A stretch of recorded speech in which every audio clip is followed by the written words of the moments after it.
Soyez le bienvenu, fidèles téléspectateurs. Une fois de plus, nous sommes là dans le cadre de votre émission Rendez-vous d'Histoire. On vous avait annoncé la présence dans cette émission aujourd'hui de l'évangéliste Roger Baka, le moindre de tous, le professeur de l'université de la foi chrétienne.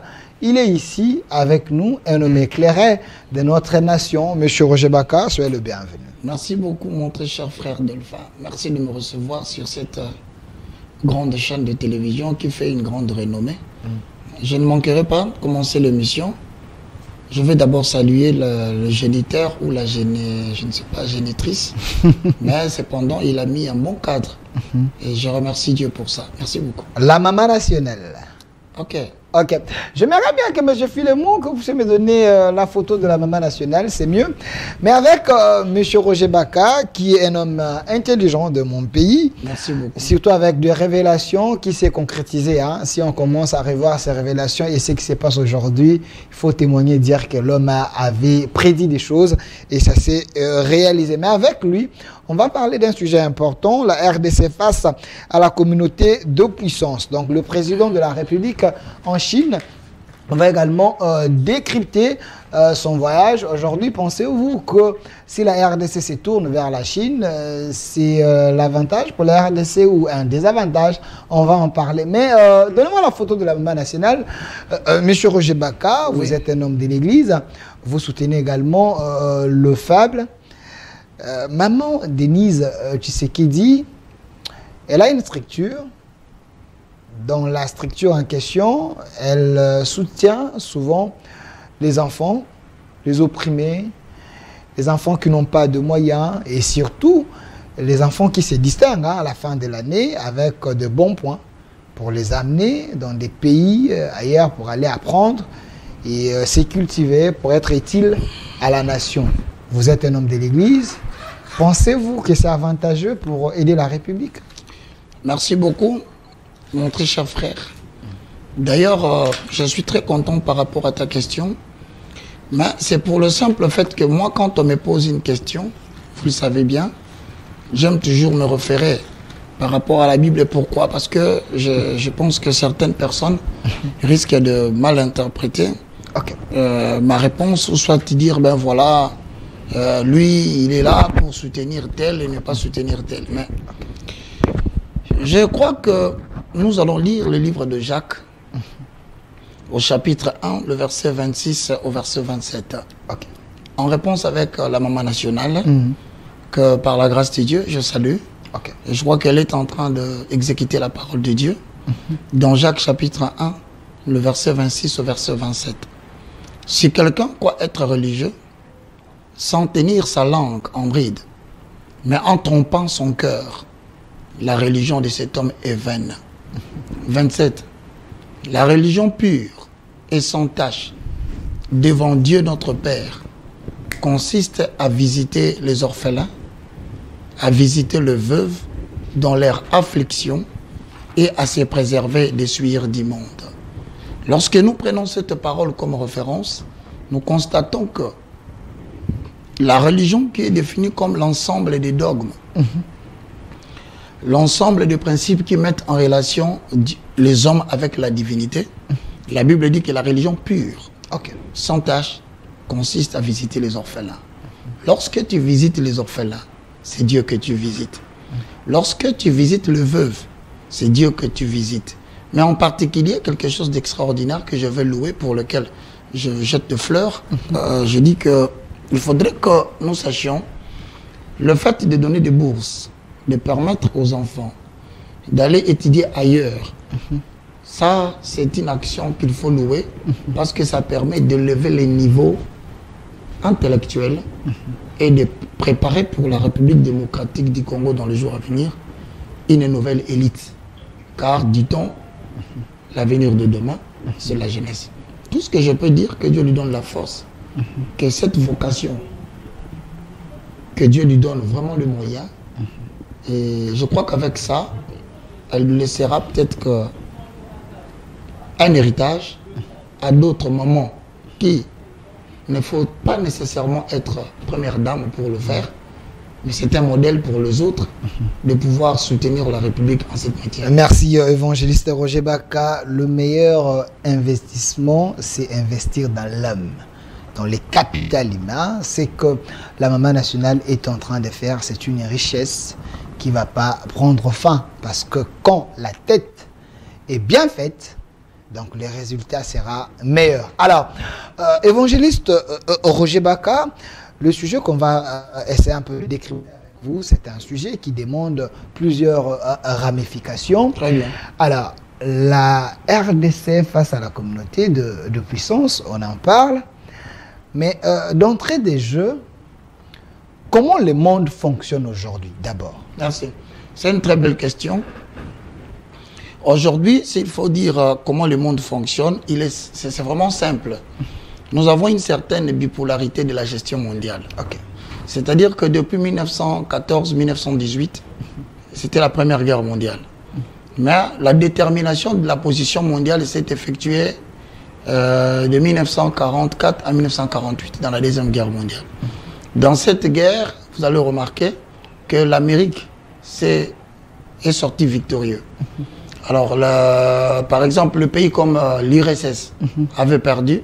Et c'est la raison pour laquelle, d'ailleurs, qu'en 1945 jusqu'en 1948, qu'on va voir l'émergence d'une monnaie qui s'appelle le dollar sur le plan économique, qui est adoptée comme une monnaie de réserve mondiale. Les pays qui n'ont pas gagné la guerre ont perdu, qui a perdu beaucoup de terres et devait admettre parce qu'il était perdant. Mais aujourd'hui, mon frère Adolphin, vous allez remarquer que nous avons une certaine bipolarité de la gestion du monde. Okay. La première partie s'appelle la communauté occidentale. Vous prenez l'Europe avec les États-Unis, ils font un. Okay. C'est un bloc. Donc, ça s'appelle bloc euro-américain. Donc, c'est-à-dire, vous avez la communauté qu'on appelle la communauté de puissance. Tu le sais d'ailleurs bien que moi, il y a des pays tels que la France, des pays comme les États-Unis, des pays comme la Belgique, des pays comme l'Angleterre, des pays comme l'Allemagne, donc le Canada. Ce sont des communautés de puissance. Okay. Depuis longtemps, il faut le dire, ils ont investi en Afrique. Notamment, je te citerai le cas de la GECAMINE, qui a été créée par eux. Il ne faut jamais l'oublier. La GECAMINE a été créée par la communauté de puissance. De puissance. Okay. Exactement. Notre GECAMINE à nous. Oui, la GECAMINE, ce sont des entreprises créées par des communautés de puissance parce que pendant la création de la République démocratique du Congo, en tant qu'État indépendant du Congo, il y a eu ce que les Blancs ont essayé d'investir parce que leur objectif, c'était de créer un État atypique. Il faut dire que la République démocratique du Congo, contrairement aux pays voisins, c'est un État atypique. Donc, elle a été particulièrement créée pour servir des zones économiques et surtout pour le développement technologique et industriel de l'Europe. Donc, tous ces pays sont venus mettre les royaumes qui étaient dispersés en un État pour que l'État, en tant qu'État indépendant du Congo, rappelez-vous d'ailleurs de la conférence de Berlin, 1984-1985, on a repris 38 articles qui constituent un acte juridique et qui n'a jamais été abrogé jusqu'au jour d'aujourd'hui. On n'a jamais abrogé cela. Donc, cette partie que je dis, la première partie, c'est le bloc euro-américain. Mais Delphin, vous allez remarquer aussi que il y a un autre bloc qui a été mis sur pied. Le bloc c'est le bloc des BRICS. Okay.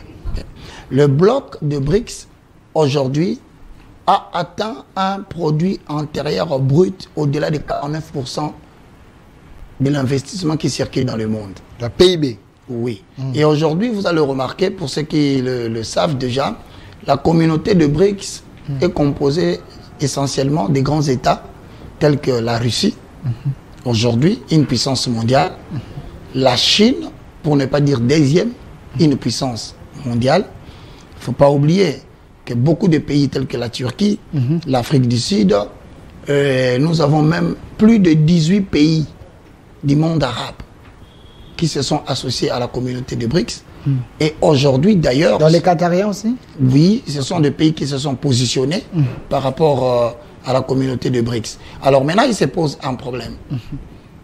Cette bipolarité se joue sur une guerre qui est en actualité.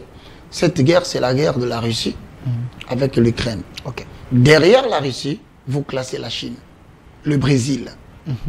Tous ces pays dont j'ai qualifié de BRICS sont derrière la Chine, mais ne se font pas voir. Ok. D'ailleurs, la Chine a définitivement démontré sa position par rapport à son soutien qu'il donne à la Russie. À la Russie. Ok, mais récemment, même Poutine était en Chine. Exactement. Était reçu par... De relations très diplomatiques, bien entretenues sur le plan économique, pour lutter contre l'influence euro-américaine. Ok. Ok. Alors, vous allez remarquer aussi, mon très cher frère Delphin, que l'Ukraine, en soi, était un État ou une partie de la République de la Russie. Mais à cause de la défaite pendant la Deuxième Guerre mondiale, la Russie a accepté de céder plusieurs parties, telles que la Slovénie, telles que l'Ukraine, et j'en passe. Bon, maintenant, puisque la Russie s'est reconstituée militairement, économiquement, par rapport à ses partenaires tels que la Chine, ils se sont décidés, d'ailleurs, j'ajoute, que la Chine aussi, avec l'échec du Japon et de la Chine, avec les bombardements de Hiroshima et de Nagasaki, ils s'étaient repliés. La Chine a abandonné Taïwan. Mais aujourd'hui... Oui, il semble que la Chine veut aussi récupérer Taïwan. Voilà, là, ce que tu dis, mais la question que tu as posée, la recomposition de puissance mondiale. Okay. Ces puissances euro-américaines ont colonisé l'Afrique. En République démocratique du Congo, voici le vrai contexte. C'est que de compagnies minières, plusieurs, je vais essayer de citer quelques compagnies, telles que, je veux le dire parce que c'est important. Pas de problème. Alors nous avons premièrement... Il y a les étudiants qui nous suivent, hein. Oui, il y a des gens qui notent. C'est à vérifier. Des compagnies telles que Anvil Mining. Les capitaux qui circulent dans cette compagnie minière, ce sont les capitaux américains. Ok. Tenke Funkuru Mining. Les capitaux qui fonctionnent là-bas, ce sont des capitaux américains. Roashi Mining, ce sont les capitaux canadiens. Thirst Quantum Boss Mining, américain. Et je peux te citer encore plusieurs compagnies comme ça. Ok. L'économie du Congo repose essentiellement sur le sous-sol, le mining. Ce sont les matières premières qui font vivre la République démocratique du Congo. Parlons de matières premières, en voilà quelques métaux que nous qualifions de stratégiques. Parce qu'il y a des métaux qui sont qualifiés de stratégiques avec deux qualifications après, commerciales et militaires. Je vais dire commercial, pourquoi? La République démocratique du Congo, voici sa présentation, mon très cher frère. Ok. Premièrement, la République démocratique du Congo est classée Delphin, première réserve mondiale du cobalt, avec 3 500 000 tonnes de coltan, avec 80% des réserves, dans le top 5 des réserves mondiales de lithium. La République démocratique du Congo dispose de chiffres explosifs, certifiés par son appartenance au cercle de 17 pays méga divers. Je dis bien 17 pays méga divers, détenant ainsi 52% des réserves totales d'eau douce dans le monde, 10% des forêts mondiales, 155 millions d'hectares de forêts de territoire mondial. La RDC abrite la plus importante biodiversité d'Afrique, 60% avec 14 repères de plantes qui font respirer le monde après le Brésil. Le Congo dont on parle, dont le président est parti en Chine, est connu dans le monde par la richesse de sa biodiversité et du fait d'être la pierre angulaire du bassin du Congo qui occupe la 2e place mondiale en termes de superficie, après l'Amazonie, de bassin versant environ 3 700 000 kilomètres qui s'étend des côtes du Golfe, de Guinée à l'ouest, aux montagnes des rifts albertines à l'est, ce qui fait de notre pays 2e plus grand massif forêt tropicale dense et humide après celle de l'Amazonie. Le Congo dispose de 80 millions d'hectares de terres arables, 4 millions de terres irrigables qui peuvent résoudre les problèmes de la crise alimentaire mondiale à la hauteur de 95%. J'ajoute, la République démocratique du Congo, le cobalt, aujourd'hui, très sollicité dans le monde. Pourquoi? Parce que le cobalt est indispensable à l'industrie électrique. Le cuivre, les plombs, le zinc, le manganèse, l'or, n'en parlons pas. Monsieur Philémon, donnez-nous nos richesses là, l'or, diamant et autres. Merci beaucoup. Nous avons le coltan. C'est très utile aujourd'hui dans le monde entier pour la fabrication des téléphones. 80% de la réserve mondiale est en République démocratique du Congo. Maintenant, par rapport à la question, je peux te garantir qu'aujourd'hui, le fait que le président ait voyagé, rappelez-vous, la Chine et la République démocratique du Congo équivaut à 11 000 km. Pour quitter la Chine, aller jusqu'au niveau de... quitter la RDC pour aller en Chine. Maintenant, moi, je voudrais que les gens comprennent. Okay. Les années qui sont passées, avec la bipolarité de BRICS et des Européens, il a été constaté depuis un moment donné que la dette que détient l'Europe et la dette de l'Amérique, elle est tellement lourde que son économie commence à chambouler. Okay. Je veux dire, l'apparition de BRICS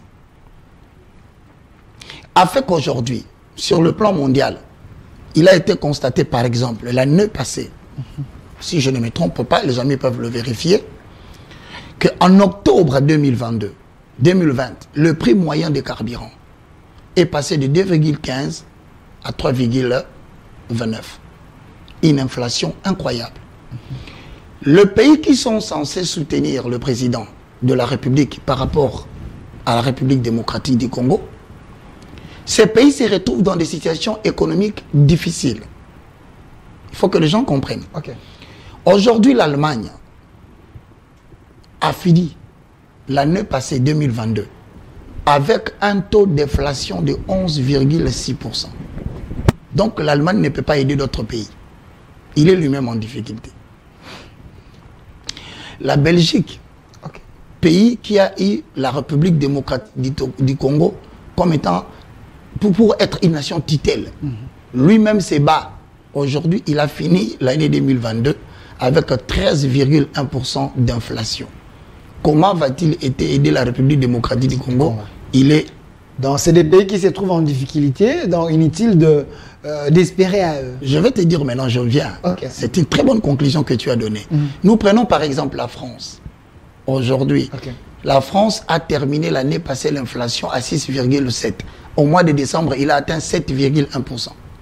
Donc, l'inflation a orchestré de graves perturbations économiques de ménages dans le pays que je cite, avec comme des effets sociaux les gilets jaunes qui font la grève, les compagnies font des grèves au point où... Les gens qui devaient aller à la retraite en train de malmener Macron et autres, donc... La France qui semble être un pays donneur des leçons au pays africain, mais... qui se retrouve dans des situations difficiles. Compliquées. Mais ils veulent diriger la République démocratique du Congo. Tu vois cette prétention. Okay. Maintenant, ce qui est dangereux, il fallait que ça s'arrête là.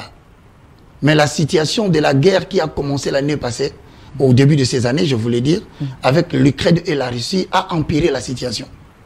Pourquoi? Parce que les deux pays producteurs de céréales que consomme l'Europe... Merci, M. Philémon. Merci. Les deux pays producteurs, et respectivement, le premier pays et le deuxième, il s'agit de la Russie et de l'Ukraine. Tous les pays du Moyen-Orient et quelques pays de l'Afrique dépendent totalement des céréales et de l'huile alimentaire de ces deux pays en guerre. Okay. Donc, maintenant, les mondes... Dans ces deux pays, c'est les poumons du monde. En quelque sorte. Voilà. Okay. Maintenant, non seulement sur le plan pétrole et gaz, parce que le pipeline qui passe pour atteindre l'Europe et les nourrir sont des pipelines qui passent en Russie. D'ailleurs, à un moment donné, le président Poutine a décidé, pour démontrer sa puissance mondiale, qu'il va fermer les valves aux pays non amicaux. Donc, ça veut dire non amicaux, ça veut dire les pays qui ne sont pas amis. Ok, ok. à la Russie. Ok. Donc, c'est Donc la France, l'Allemagne Et et voilà. tous ces pays qui ont endurci les sanctions contre. Et tu connais la Russie. conséquence économique. C'est que l'œuf a augmenté du prix de 8% de son prix. L'œuf a augmenté. La viande que nous mangeons ici au Congo tendrement et calmement a augmenté de 14% de son prix. En Europe, principalement en France, l'électricité est passée de 0 à 8% d'augmentation. Le voyage en avion compte tenu le gasoil, fermeture de valves, d'ostring, augmentation de 42%. Et les loyers, le gaz naturel, pour ne pas parler même de pain, qui a augmenté parce que le céréal n'est plus servi. Voyez-vous, face à cette situation, voici ce que je dis. Ces pays, si tu veux bien, ils ont permis à la République démocratique du Congo de croire à leur financement. Mais nous en arrivons au point où ils sont eux-mêmes essoufflés. Dans les difficultés. Alors, le pays fonctionne avec le monde fonctionne avec la bipolarité. Merci. Merci évangéliste Roger Baka, le moindre de tous, le professeur de l'Université de la foi chrétienne. Ce n'est pas pour rien que je vous ai posé cette première question sur la situation mondiale. Et merci pour les bases que vous venez de poser. Alors, la deuxième question, il y a les langues qui se délient pour dire le voyage de notre chef en Chine ne va rien apporter. Alors, sur ce, j'aimerais savoir quelle lecture faites-vous de ce voyage? Si la RDC se tourne vers la Chine, pensez-vous que ça serait un ouf de sauvetage pour nous? Parce que les autres, ils sont essoufflés. Bon, je voudrais répondre à cette question par rapport à la déclaration d'ailleurs du porte-parole du chef de l'État qui a dit ceci, à moins que je ne me trompe. Okay. Il a dit l'objectif n'est pas de révisiter les contrats ou la signature de contrats en Chine. On va en parler. Ouais. Okay. L'objectif du voyage, selon le propos de Mouyaya, oui, même du ministre, même du le porte-parole Mouyaya, il a dit que l'objectif en Chine, ce n'est pas la signature de contrats, mais plutôt de recadrer les relations entre la RDC et la Chine. Okay. Vous voyez que ça nous ouvre le champ. Parce que les gens pensent que le voyage serait essentiellement pour revisiter le contrat chinois. Pour renégocier. Pour renégocier. Mais ça s'étend. On dit, ils veulent beaucoup plus. Plutôt recadrer les relations entre la Chine et la République démocratique du Congo. Recadrer quoi? Ça, c'est la première des questions. Okay. Vous savez que la communauté de puissance que j'ai notée ici, l'Union européenne avec l'Amérique, était très dérangée avec l'existence des Chinois en République démocratique du Congo. Très dérangée? Ouais. Pourquoi?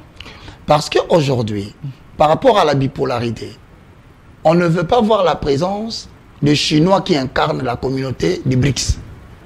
Le fait de voir la Chine en République démocratique du Congo, c'est créer justement cette gestion bipolaire.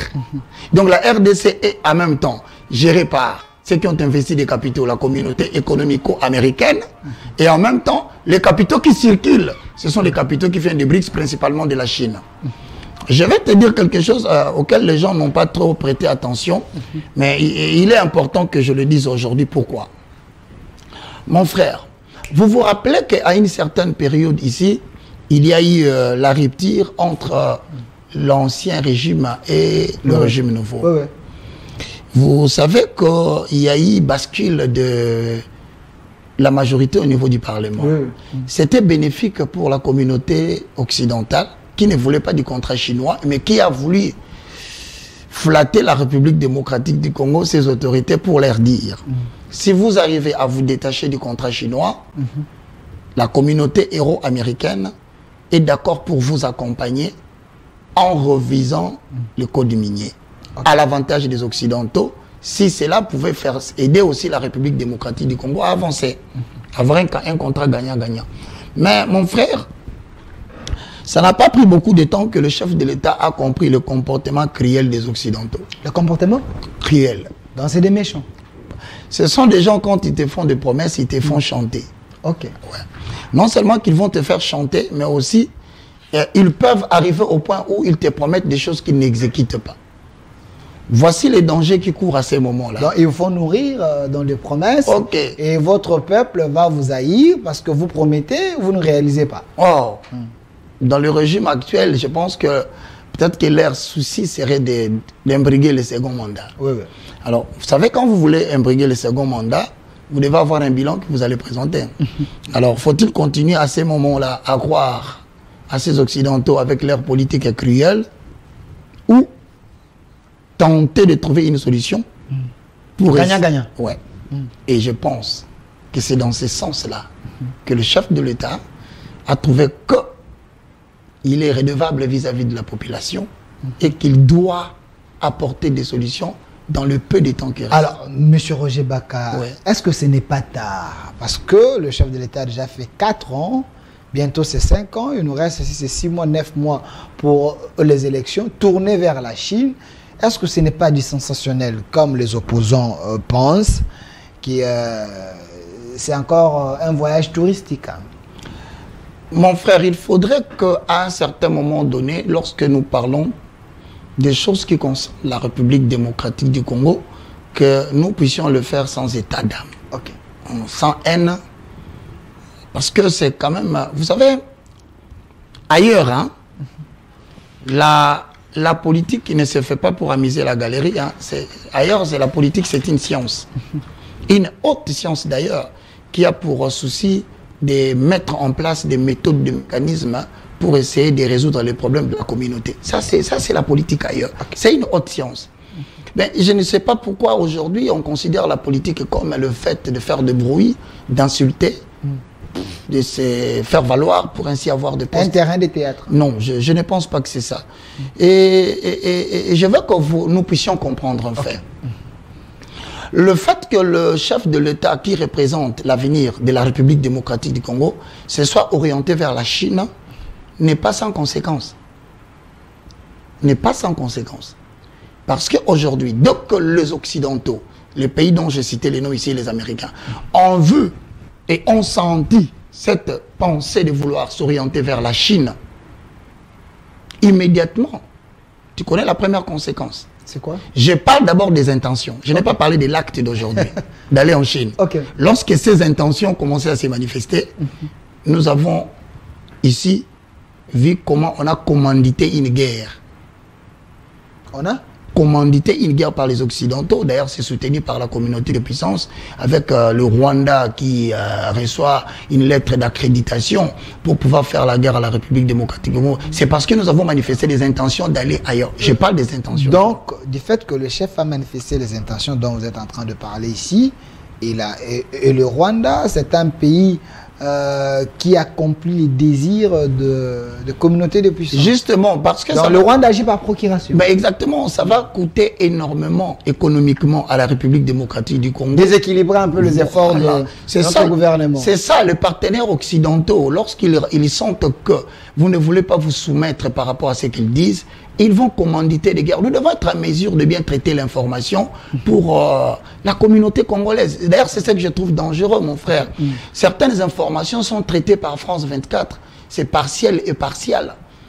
Des chaînes telles que France 24, vous voyez, à matin, midi, soir, qui prêtent une attention particulière sur le traitement, la récolte et le traitement de l'information qu'ils diffusent, que les Congolais consomment malheureusement de manière influencée. Pourquoi? De manière abusive.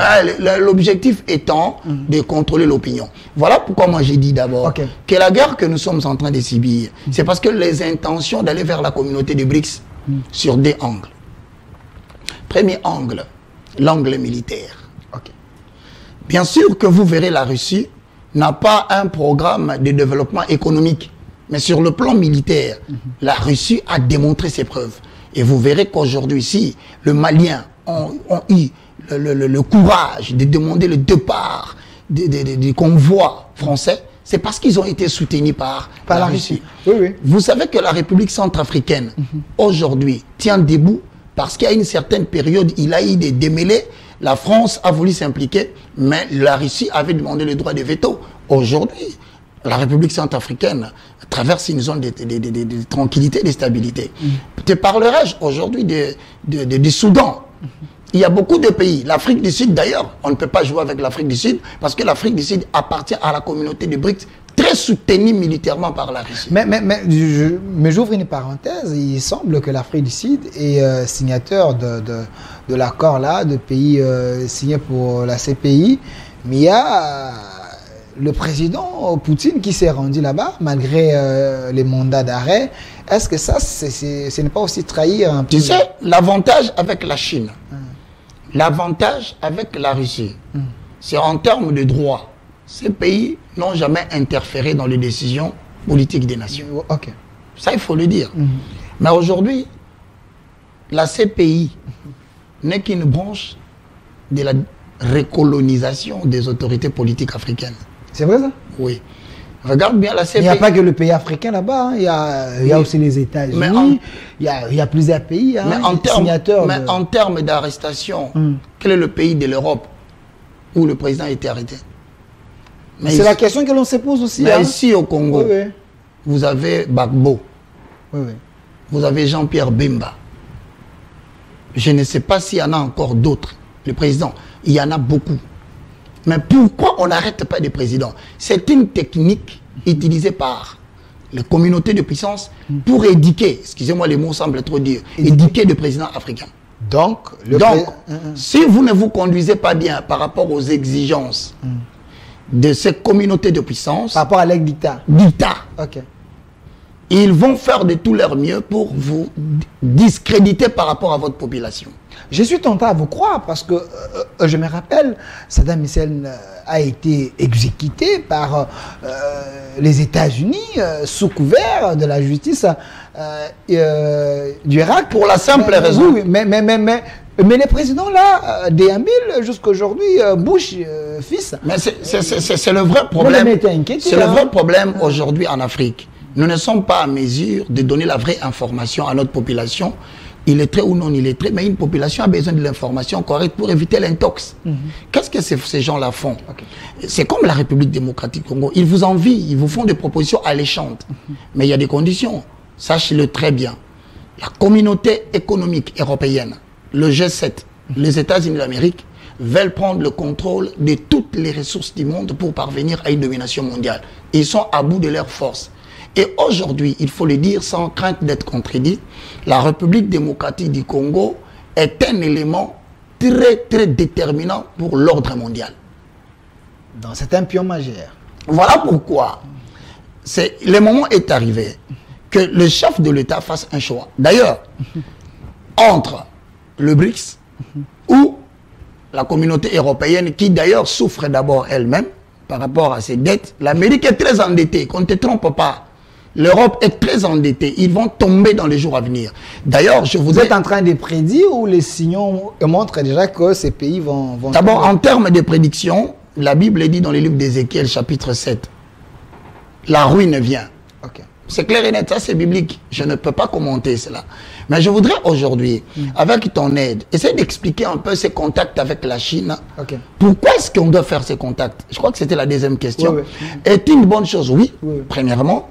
Parce que la République démocratique du Congo dispose de beaucoup de matières premières dont a besoin la Chine pour renforcer son armée. Ce n'est pas seulement le Congo qui demande de l'aide à la Chine. La Chine a besoin de métaux stratégiques parce que ces métaux stratégiques, dit-on, c'est militaire. Aujourd'hui, l'uranium, le coltan. Donnez-nous les coltans. Ce sont des éléments qui sont à la fois commerciaux et militaires. Commercial, pourquoi? On dit qu'un métal est stratégique.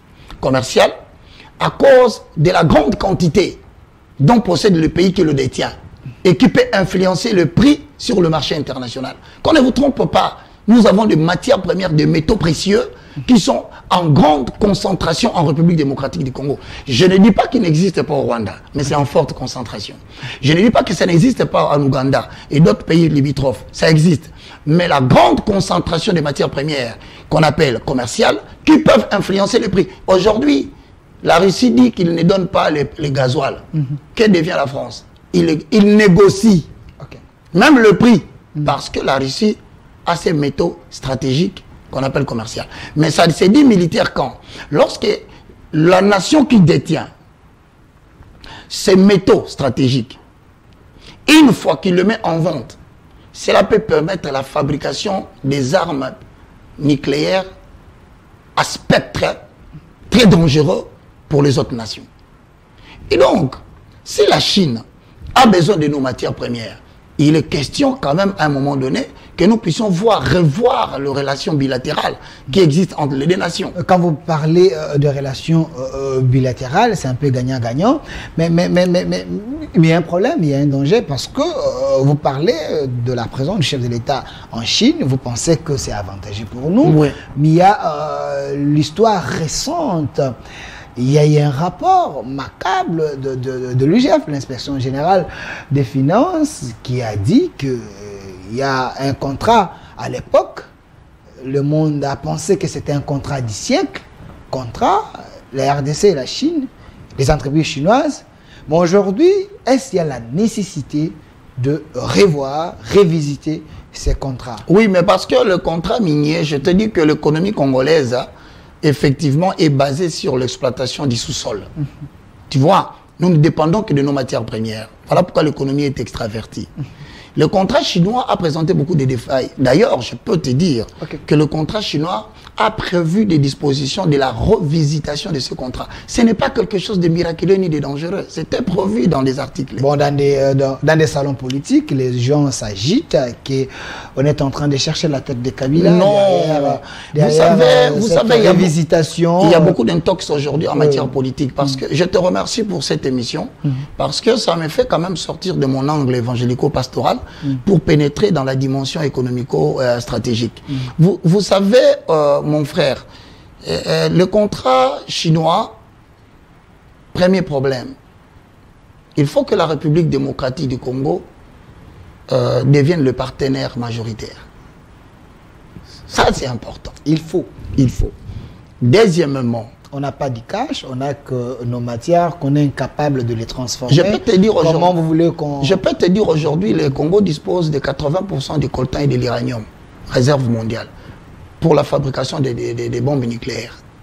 Vous savez, quand Poutine dit « j'ai Satan 2 », il ne montre pas l'argent.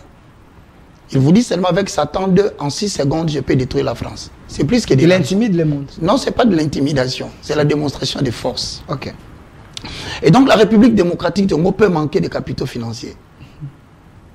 Mais nous avons quand même besoin d'aborder une certaine revision structurelle. C'est important. Et puis, vous savez qu'avec le contrat chinois, mon frère Dolphin, le danger est que le contrat avait stipulé qu'il y ait des effets d'entraînement. La construction des œuvres à caractère social. Ça n'a pas été fait. Ça n'a pas été. Non, rien du tout. Évangéliste, s'il vous plaît. Bien plus. S'il vous plaît, je ne vais pas vous amener trop dans cette... Même les experts ont démontré qu'il y a des surfacturations. Je trouverais que ça serait un peu malhonnête si vous dites rien n'est fait.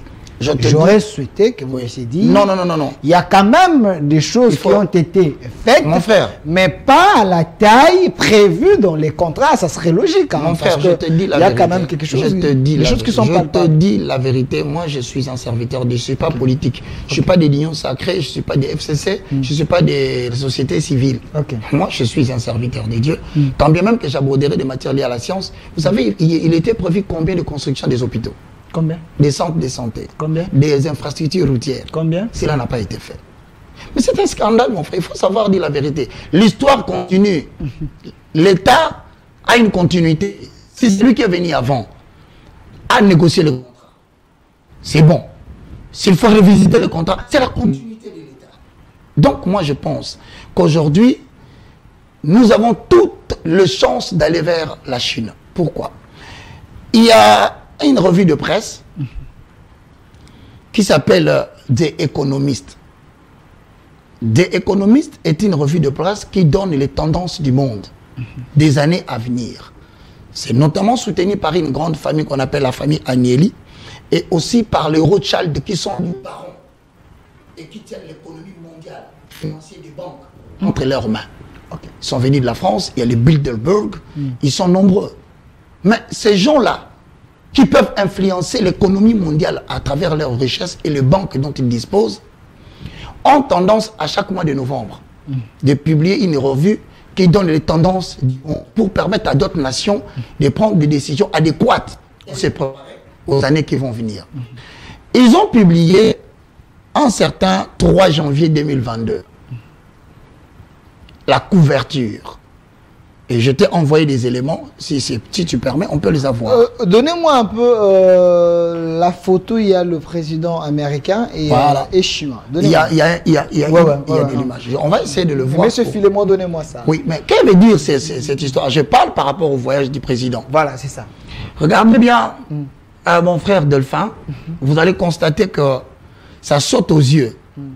Et bien évidemment, dans l'opposition du miroir, vous constatez qu'il y a la Chine et les États-Unis d'Amérique. Okay. Au-dessus, c'est là où le président est parti. Donc, on dit ceci. Toutes les nations doivent faire leur choix. Il n'y aura que 2 puissances. Okay. Je ne sais pas. L'absence de Poutine dans cette histoire voudrait dire peut-être qu'on planifierait dans les jours à venir son assassinat. On ne souhaiterait pas qu'il soit là, je ne sais pas. Mais du moins, quand je vois la Chine, je vois la Russie. Donc, l'option a été levée. Que la République démocratique du Congo se dirige vers la Chine. Donc ça saute aux yeux que la République démocratique du Congo est allée vers le bloc communiste, la Russie et la Chine. Vous mettre debout, hein, expliquez un peu si... Voilà. Merci beaucoup. Si vous pensez que... C'est important, chers amis, vous qui suivez à la maison. Vous verrez ici le président chinois et vous verrez ici Joe Biden. Le président chinois représente le bloc communiste. Là, nous parlons de la Russie et nous parlons de la Chine. Mais ici, en bas, Joe Biden représente l'OTAN. Donc, les États-Unis avec l'Europe. Cette image est coupée en 2. Vous le constatez. Cela évoque que, à partir de la date de la publication de cette couverture, le monde entrera dans une nouvelle période d'après l'année 2022. Ça veut dire... Il est étrange que vous allez constater qu'en bas, on a écrit The World Ahead, c'est-à-dire le monde après 2022. Bon, maintenant, dans le monde après. Ok. Vous allez remarquer, très chers téléspectateurs, très chers amis de cette émission Rendez-vous du soir, que les éléments vont apparaître.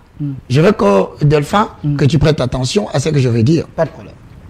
Premièrement, vous voyez le microscope. À quoi cela rime?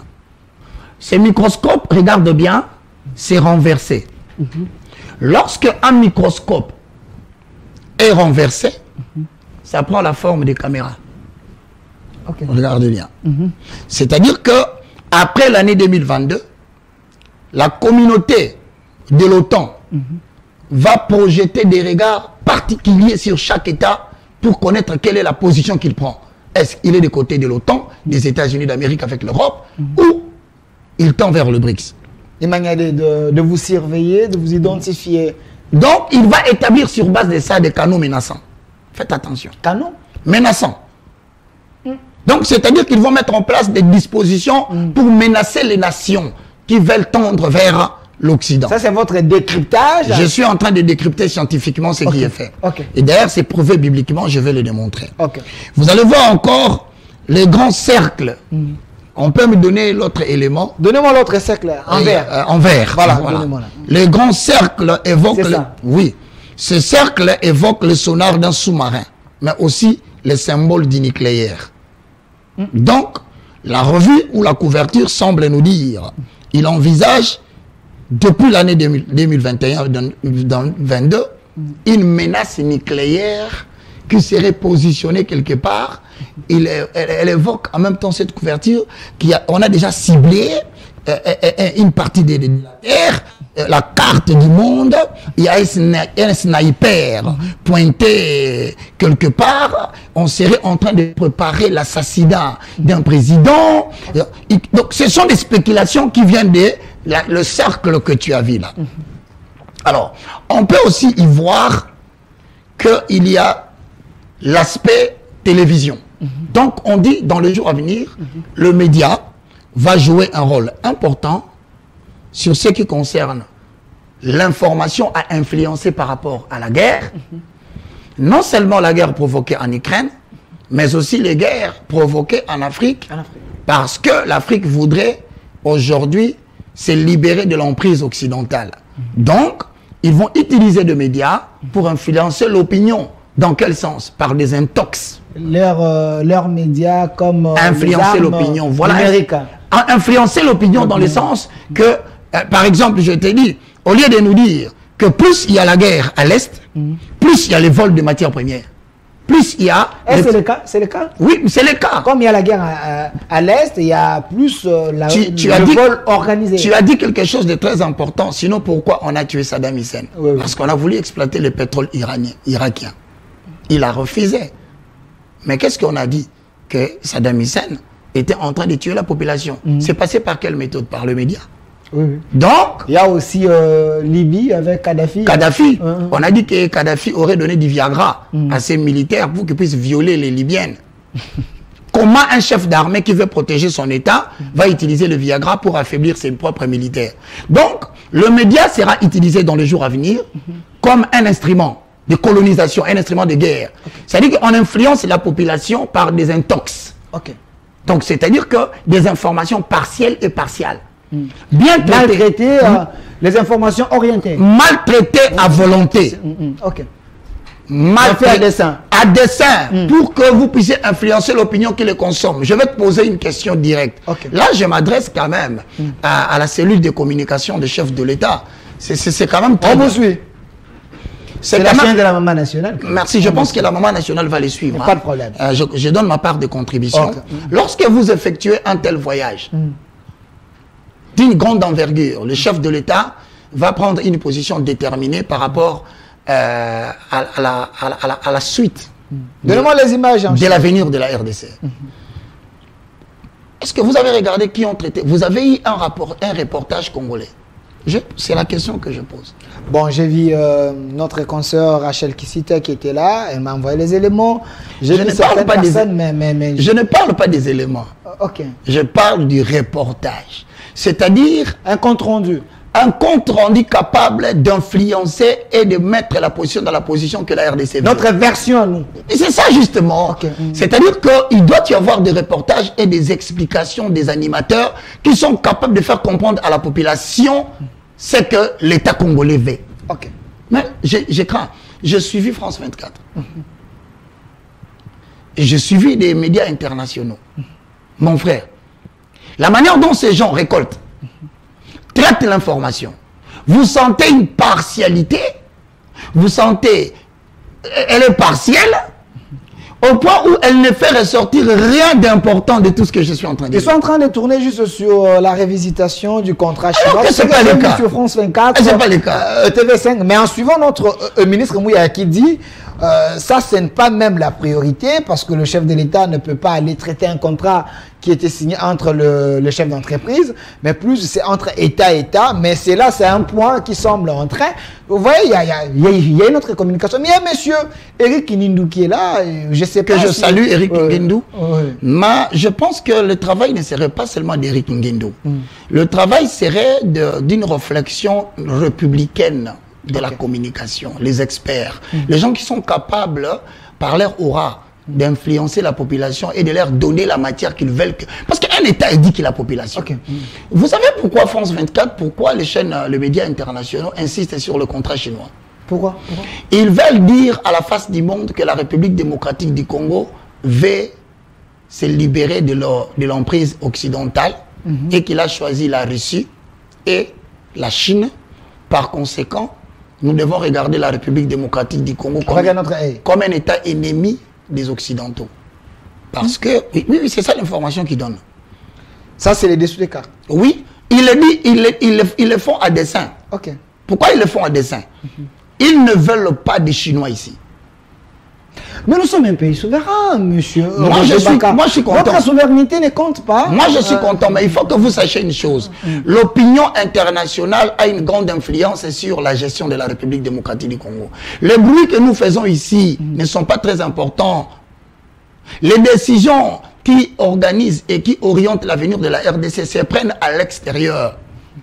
C'est la raison pour laquelle je suis en train d'insister en disant ceci, qu'il est important, après ces voyages, qu'il y ait quand même, moi, vous savez, moi, je suis désolé, il faut que je le dise, les dangers qui nous guettent, c'est l'orgueil.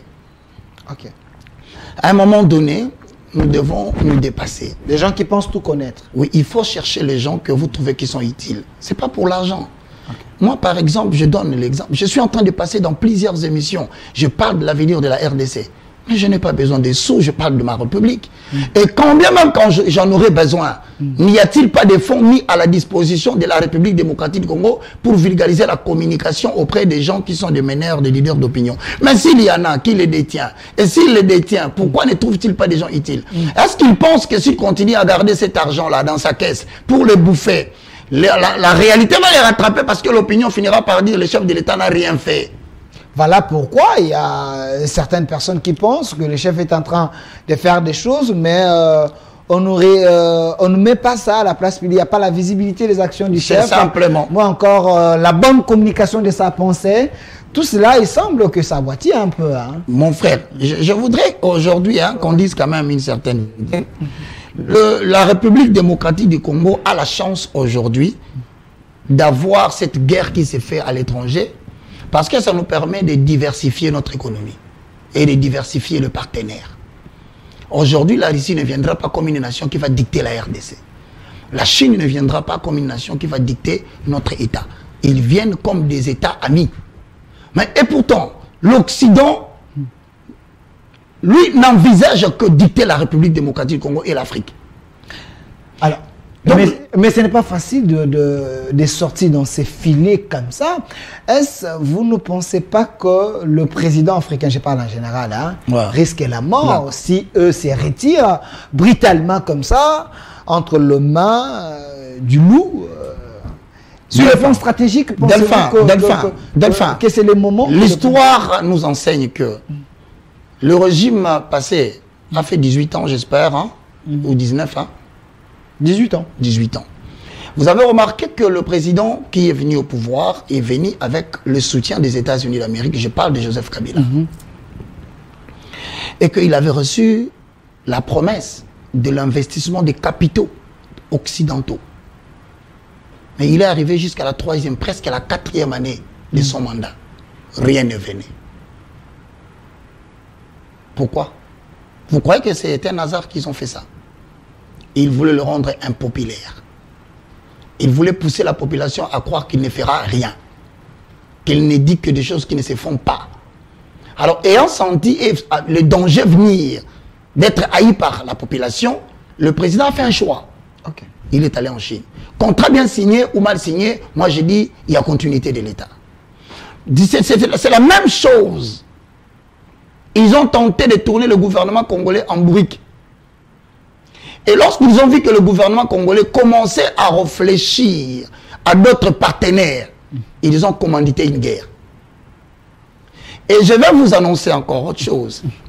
Le simple fait que le président de la République soit parti en Chine, les Congolais doivent le savoir.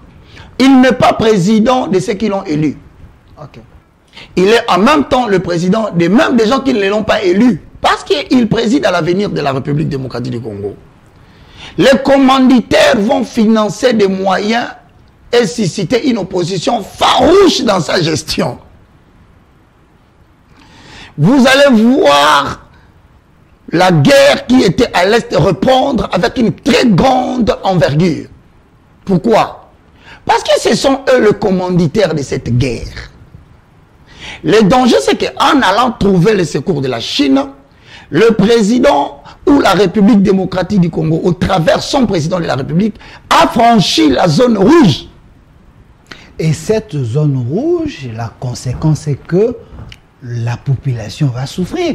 Est-ce qu'il y a des mesures préventives pour que si cette communauté de puissance nous largue encore une fois de plus une guerre, comment nous pouvons nous protéger? Est-ce c'est les armes que nous achetons, la Russie va venir, la Chine va venir, ou c'est notre organisation interne? Ça aussi, il faut y penser.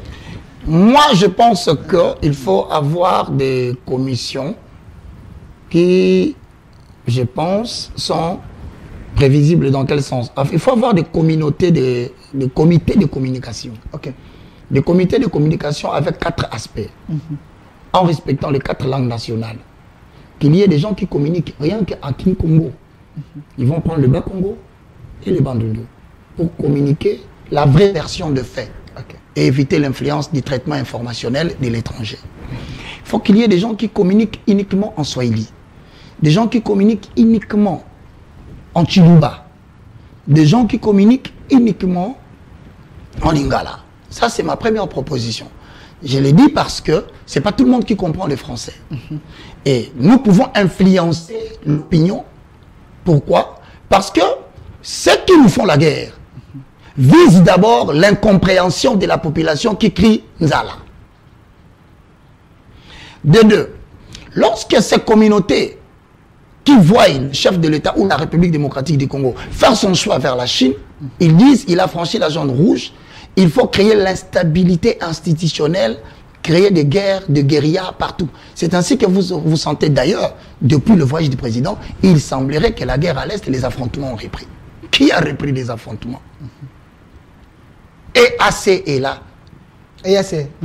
Mais pourquoi l'EAC ne maintient pas la tranquillité? Il y a la zone tampon. D'où la nécessité que le Jean-Pierre Bemba, que je salue, continue la démarche que la SADC remplace l'EAC, sans avoir la prétention... Avec quelle mission de faire la guerre? Parce que l'EAC, changement de cahier le chef de l'État, c'était que... Changement de cahier de charge. Non, l'EAC nous a trompés.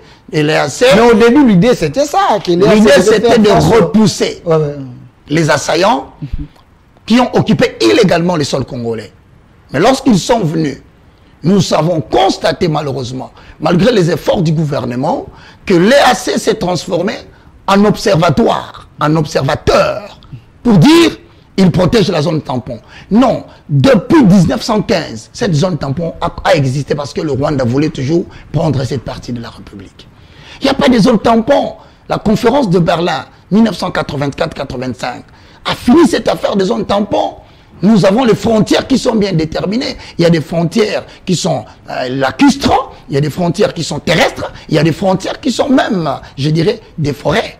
C'est bien connu, cela a été tracé. Mais le danger, c'est quoi aujourd'hui?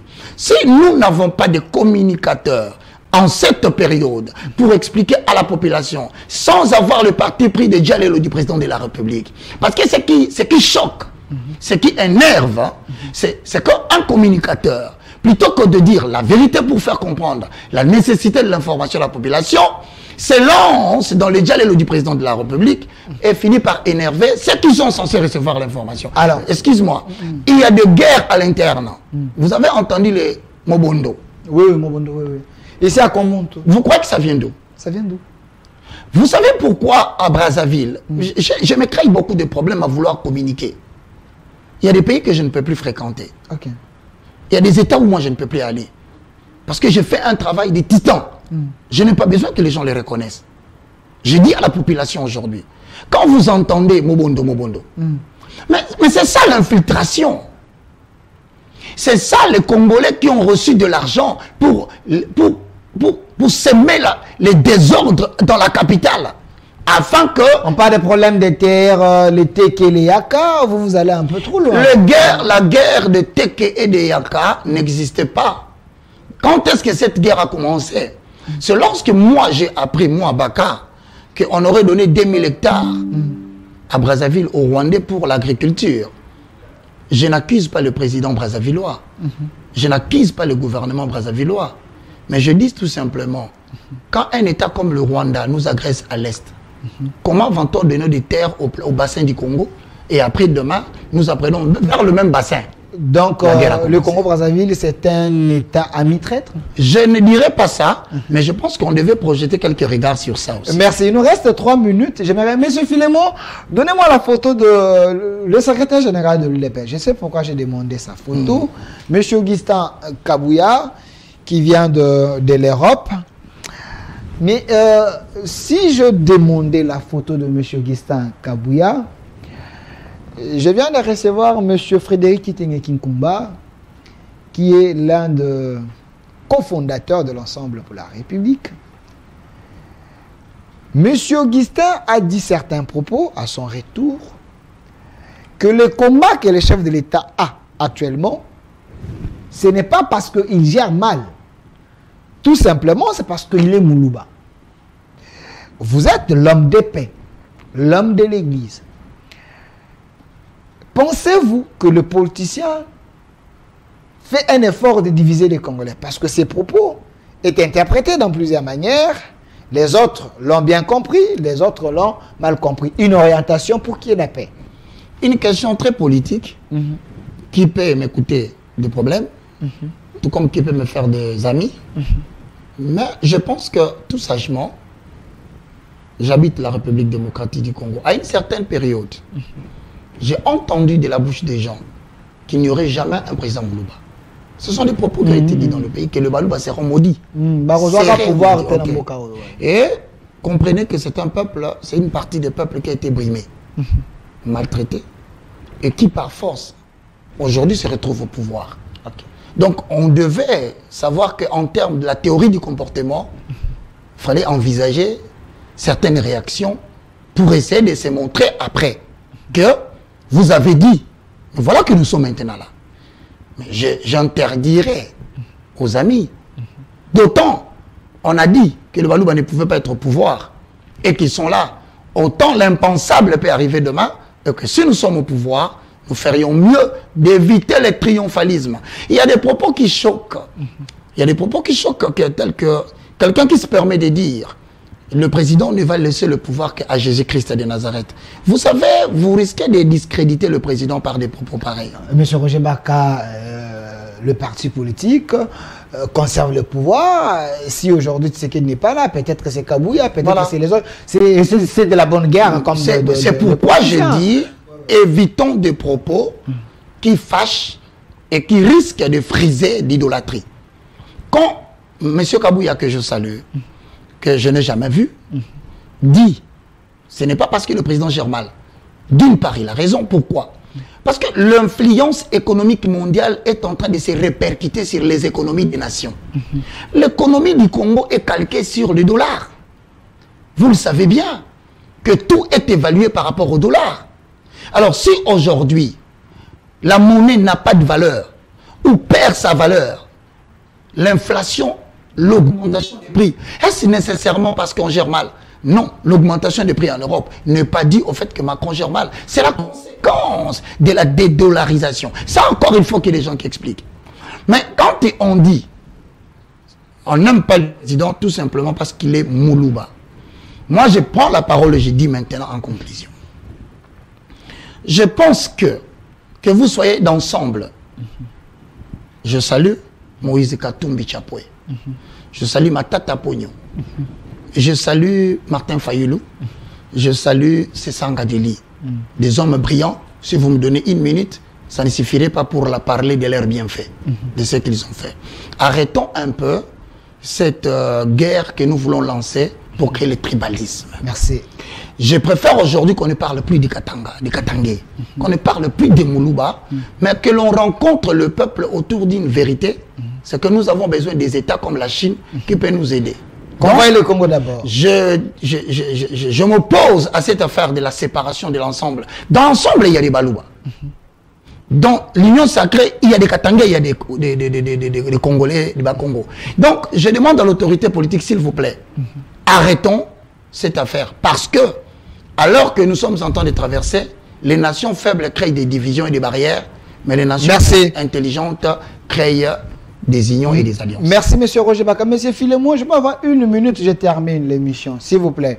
Une minute seulement. Donnez-moi la photo de M. Évêque Mukuna, le chef, le patron de l'ACK, Assemblée chrétienne de Kinshasa. Si j'ai demandé cette photo, M. Philemon, j'aimerais bien voir cette photo. M. Roger Baka, regardez. Vous êtes homme de l'Église, hein? C'est la dernière question. Avec tout ce que vous dégagez comme l'intelligence. Par la grâce de Dieu. Daniel, il avait servi aussi l'État.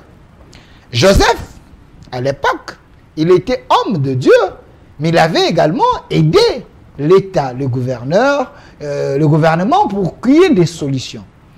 L'homme a dit, Le mieux, c'est que les chrétiens entrent aussi dans les institutions, puissent faire la politique pour que nous puissions gérer ces pays autrement. Pensez-vous que du fait que les hommes de l'Église entrent dans la politique pour gérer le pays pour vous, c'est une bonne chose, une mauvaise chose? Je salue d'abord l'apôtre. C'est également votre mot de la fin. Oui, je salue l'apôtre évêque Mukuna de l'ACK Bandal. Autant, je salue aussi avec beaucoup de respect un homme que je trouve dans l'ACK qui est un modèle aussi d'exemple et de continuité. Voici l'homme. Voici l'homme. L'évêque. Il n'est plus dans l'ACK, il a... Je le salue et mais c'est le produit de je remercie, Mukuna. je le remercie beaucoup, cet homme de Dieu. Je crois que Dieu fera de grandes choses dans la suite des temps, dans la préservation de la saine doctrine. Point barre. Okay. Je continue à dire ceci. Parce que tu as parlé de Daniel. Dans Daniel 2, Daniel va rencontrer le roi Nabuchodonosor. Le roi a fait un songe qu'il a oublié. On a appelé les astrologues, le satrape, le magicien. Personne n'était capable de dire au roi le songe qu'il avait fait et d'expliquer, de donner l'explication. Daniel n'a pas créé un parti politique. Lorsqu'il a retrouvé le roi, on a dit, il y a un homme ici qui a l'intelligence des dieux saints. L'intelligence que Dieu nous donne peut nous aider à aider le chef de l'État à trouver des solutions aux problèmes difficiles. Pas forcément, je ne suis pas forcément d'accord avec la création. Parce que Daniel a aidé le roi Nabuchodonosor dans Daniel 2. Il a interprété non seulement la statue qu'il a vue. Après la mort de Nabuchodonosor, dans Daniel 5, le fils de Nabuchodonosor, Belshazar, lui à son tour organisera une fête. Mais il verra des doigts qui ont écrit sur le mur. Il n'a pas compris. À son tour, il a appelé le satrape, le magicien et le reste, et ils n'ont pas donné l'interprétation. Mais c'est quand Daniel vient, il dit, mene mene teke. Il dit, compté, tu as été compté, et tu as été divisé. Pesé, tu as été pesé, tu as été trouvé léger. Donc, moi je pense que le chef de l'État n'a pas besoin seulement de l'appui politique et de l'accompagnement politique. Il a besoin des enseignages qui sont capables, non pas de suivre sa politique, mais de lui dire des choses, parce que, excuse-moi 30 secondes, certaines personnes croient que les autorités ont toujours besoin des gens qui viennent lire dire que tu vas bien. Mais dans le livre de Daniel, chapitre 5, vers les derniers versets, Daniel a dit ceci au roi. Compté, tu as été compté. Pesé, tu as été pesé, tu as été trouvé léger. Dieu divise ton royaume, il le donne à quelqu'un d'autre. Et à la fin, le roi a pris un collier d'or.